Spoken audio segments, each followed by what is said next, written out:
వెంసూరు గడ్డ మీద పుట్టిన ముద్దు బిడ్డ, కందుకూరు గ్రామానికి క్రాంతి రేఖలు తెచ్చాడు. హెటిరో సామ్రాజ్యంతో దేశానికే పెద్ద, వేల మంది బ్రతుకుల్లోన వెలుగులెన్నో నింపాడు.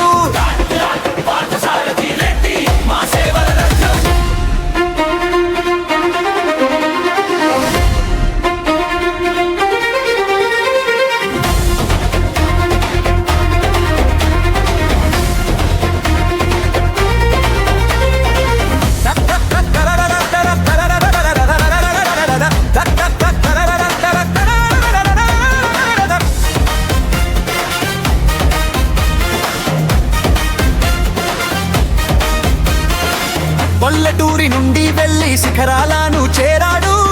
ఆరోగ్యాన్ని పంచే మందులు అందరికిచ్చాడు.